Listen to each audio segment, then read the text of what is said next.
ਪੰਜਾਬ ਦੇ ਲੋਕਾਂ ਨੂੰ ਲੱਗਦਾ ਕਿ ਜੇਕਰ ਉਹ ਅਫੀਮ ਬੀਜ ਲੈਣਗੇ ਤਾਂ ਉਹਨਾਂ ਨੂੰ ਲੱਗਦਾ ਕਿ ਹੋ ਸਕਦਾ ਹੈ ਕਿ ਉਹਨਾਂ ਦੀ ਇਨਕਮ ਬਹੁਤ ਜ਼ਿਆਦਾ ਹੋ ਜਾਣੀ ਹੈ। ਸ਼ਾਇਦ ਇਹ ਲੱਗਦਾ ਵੀ ਸ਼ਾਇਦ ਜਿਹੜਾ ਬੰਦਾ ਅਫੀਮ ਜਿਹੜਾ ਹੈਗਾ ਬਣਾਉਂਦਾ ਹੋਗਾ ਉਹਨੂੰ ਸ਼ਾਇਦ ਲੱਖਾਂ ਰੁਪਏ ਇਨਕਮ ਹੁੰਦੀ ਹੋਊਗੀ, ਹੈ ਨਾ। ਤੇ ਇਸ ਵਕਤ ਮੈਂ ਜਿਹੜਾ ਹੈਗਾ ਰਾਜਸਥਾਨ ਦੇ ਇੱਕ ਅਫੀਮ ਦੇ ਖੇਤ 'ਚ ਖੜਾ, ਠੀਕ ਆ। ਫਿਲਹਾਲ ਇਥੋਂ ਅਫੀਮ ਜਿਹੜੀ ਹੈ ਕੱਟੀ ਗਈ ਹੈ ਕਿਉਂਕਿ ਲਗਭਗ ਫਰਵਰੀ ਦੇ ਵਿੱਚ ਕੱਟ ਦਿੱਤੀ ਜਾਂਦੀ ਹੈ ਨਾ। ਤੇ ਜੇ ਮੈਂ ਗੱਲ ਕਰਾਂ ਤੁਹਾਡੇ ਨਾਲ ਤਾਂ ਜਿਵੇਂ ਇਸ ਤਰ੍ਹਾਂ ਦੇ ਡੋਡੇ ਲੱਗੇ ਹੁੰਦੇ, ਜਿਵੇਂ ਕੁਝ ਕੁ ਡੋਡੇ ਹਰੇ ਆ ਇਹ ਵਾਲੇ, ਠੀਕ ਹੈ। ਇਹਨਾਂ ਨੂੰ ਰਾਤ ਨੂੰ ਕੱਟ ਲਾ ਕੇ ਜਾਂਦੇ ਆ ਤੇ ਸਵੇਰੇ ਉਹ ਇਕੱਠਾ ਕਰ ਲੈਂਦਾ, ਕਲੈਕਟ ਕਰ ਲੈਂਦਾ ਸਾਰੇ ਨੂੰ, ਠੀਕ ਹੈ। ਤੇ ਉਹਦੇ 'ਚੋਂ ਫੀਮ ਨਿਕਲ ਜਾਂਦੀ ਹੈ ਤੇ ਜਿਹੜਾ ਬਾਕੀ ਡੋਡਾ ਰਹਿ ਜਾਂਦਾ, ਠੀਕ ਹੈ, ਜਿਹੜਾ ਬਾਕੀ ਉਹਦੀ ਪੋਪੀ ਹਸਕਬਾਜ਼ਾਂ ਦੀ ਨੂੰ ਭੁੱਕੀ ਕਹਿੰਦੇ ਆ। ਤੇ ਖਾਸ ਕਰਕੇ ਪੰਜਾਬ ਵਾਲੇ ਤਾਂ ਜੇਕਰ ਕਿਸੇ ਕੋਈ ਲਾਉਂਦਾ ਤਾਂ ਆਹ ਪੱਤਿਆਂ ਨੂੰ ਵੀ ਜਿਹੜਾ ਹੈਗਾ ਆਪਾਂ ਅੱਗੇ ਚਾਹ 'ਚ ਵਾਲ ਕੇ ਅੱਗੇ ਜਿਹੜਾ ਹੈਗਾ ਪੀ ਲੈਂਦੇ ਆ ਵੀ ਉਹਦੇ ਨਾਲ ਥੋੜਾ ਮੋਟਾ ਜੇ ਉਹਨਾਂ ਨੂੰ ਕੋਈ ਅਸਰ ਹੁੰਦਾ ਜਾਂ ਇਹ ਚੀਜ਼ਾਂ ਨੂੰ ਵੀ ਖਾ ਜਾਂਦੇ ਆ।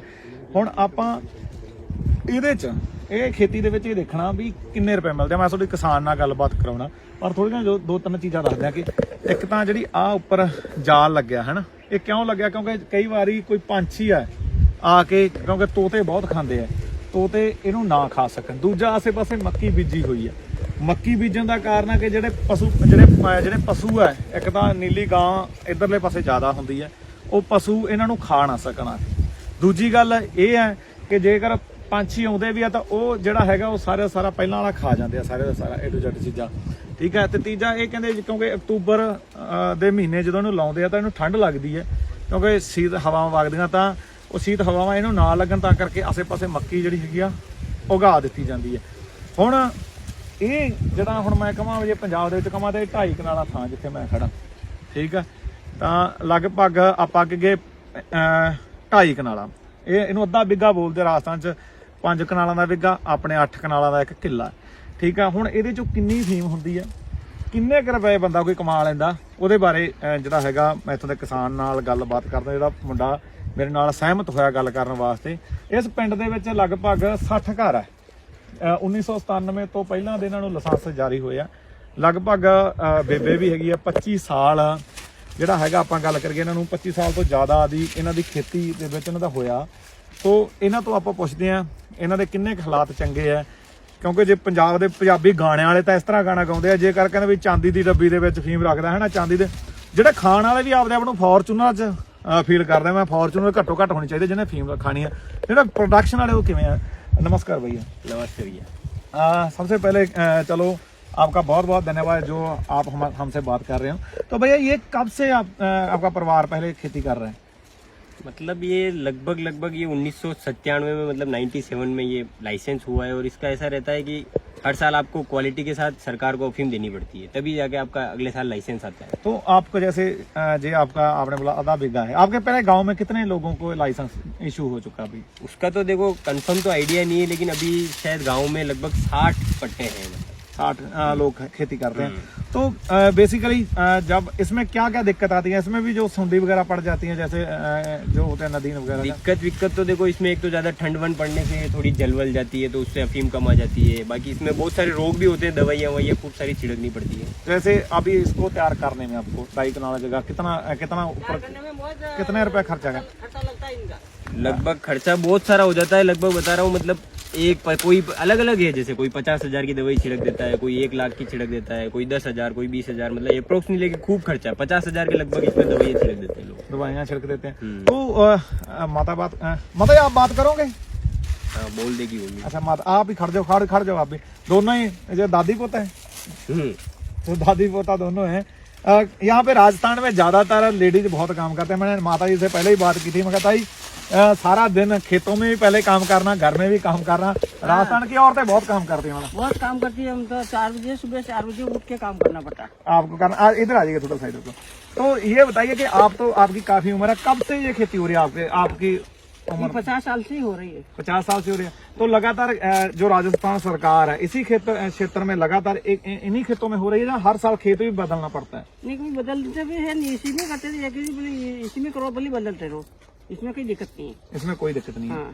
तो आपके 50 साल हो गए हैं, और पंजाब के लोग, क्योंकि मैं ज्यादातर पंजाब भी मुझे देखते हैं, हरियाणा वाले लोग देखते हैं ना, तो उनको लगता है कि जो अफीम के जो काश्तकार होंगे, है ना, तो वो ज्यादा अमीर होंगे। मैं आपसे पूछता हूँ बात कि इसका कितना भाव रहता है, मान लो सरकारी रेट कितना रहता है इसका ऐसा है कि आपके साथ? सरकारी रेट में भी 15 से 20 बजे देते 15 से 20 हाँ। तो थोड़ी हिंदी या हिंदी भैया अच्छी बोल देंगे, आप बताइए थोड़ा सा।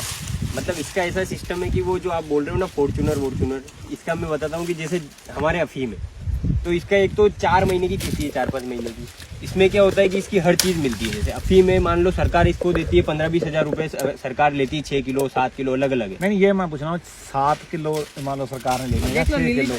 लीला पता ये रेट है। हाँ, ये नीला पौधा है, ये बता रहे हैं, ये थीम का पौधा जो बता रहे हैं। मैं यही पूछना चाहता हूँ कि जो 6 मान लो 6 किलो या 7 जैसे किलो 10 आरी है, इसका एक लाइसेंस हुआ है तो ये 10 आरी अफीम है। तो 10 आरी अफीम को हमारे को 6 किलो मतलब 600 ग्राम पर आरी देना पड़ता है। तो 6 किलो हो रही है 10 किलो आ रही है, 10 आरी की 6 किलो अफीम हमारे को सरकार को देनी है। तो सरकार को उसका हमारे को पैसा देगी, जैसे किलो के हिसाब से वो देती है 1500 रुपए 2000, तो 15-20 हजार रुपए लगभग सरकार दे देती है। लेकिन जो क्या होता है इसका डोडा होता है, ये भी लगभग मतलब पहले तो सरकार लेती थी, मतलब सरकार लेती है तो ये जो डोडा होता है ना वो कॉस्टली होता है। ये भी मतलब 50,000 रुपए क्विंटल, ये मतलब 50,000 रुपए क्विंटल होता है। तो इसका किसान को 1 लाख रुपए इसका मिल जाता है। ये सरकारी तौर पे बेच सकता है डोडा को तो? पहले सरकारी तौर पे बेचते हैं, लेकिन आजकल सरकार इसको नष्ट करवा देती है। लेकिन लीगलाइज तो सरकार के पहले ले लेती थी, अब नहीं लेती। हाँ। तो ये सबसे बड़ी बात है कि आप ये बात समझें, तो पंजाबियों की गल समझो। और इसका जो दाना होता है ना, दाना वो भी मतलब लगभग 1 लाख रुपए किलो मतलब क्विंटल है। दाना मतलब जो बीज होता है, जो बीज होता है तो वो भी निकलता है। जैसे इसमें से निकलेगा लगभग 2-3 क्विंटल, तो उसका भी पैसा मिल जाता है। जैसे 1 लाख रुपए भाव है तो 2 लाख रुपए उसका मिल गए। तो मतलब वो सरकार खरीद लेती है। हाँ, वो तो मंडियों में बिकता है, सरकार खरीदती है। सरकार नहीं खरीदती, वो तो अपन ओपन मंडी में जैसे बेचते हैं, लीगल तौर पे आप बेच हाँ, सकते हैं। लीगल बेच सकते हैं उसको। मतलब कोई ये मान लिया जाए, ਪਹਿਲੀ ਗੱਲ ਤਾਂ ਪੰਜਾਬੀ ਇੱਕ ਗੱਲ ਦਿਮਾਗ ਦੇ ਵਿੱਚੋਂ ਕੱਢ ਦਗੇ, ਸਾਨੂੰ ਲੱਗਦਾ ਕਿ ਫੀਮ ਦੀ ਕੀਮਤ ਸ਼ਾਇਦ 2-2.5 ਲੱਖ ਰੁਪਏ ਸਰਕਾਰ ਹੁੰਦੀ ਹੈ। ਬਾਈ ਨੇ ਦੱਸਿਆ, ਇਹ ਤਾਂ ਹੁਣ ਮੈਂ ਝੂਠ ਨਹੀਂ ਮਾਰਦਾ ਕਿਉਂਕਿ ਮੈਂ ਸੁਣੀ ਸੁਣਾਈ ਤੇ ਗੱਲ ਤੇ ਕਦੇ ਜ਼ਿੰਦਗੀ 'ਚ ਵਿਸ਼ਵਾਸ ਨਹੀਂ ਕੀਤਾ, ਤੇ ਜਿੰਨਾ ਚਿਰ ਮੈਂ ਆਪ ਜਾ ਕੇ ਨੇੜੋਂ ਨਾ ਦੇਖਾਂ ਉਹਨਾਂ ਜਿਹੜਾ ਹੈਗਾ ਨਹੀਂ ਹੈ। ਸੋ सिर्फ जो सरकारी कीमत है अफीम की वो 1500, 2000, 2500 इतनी रहती है ना ताई। तो मान लो 2000-2500 इतनी है। सो 6 किलो देनी पड़ती है सरकार, इनके खातों में पैसे आते हैं ना।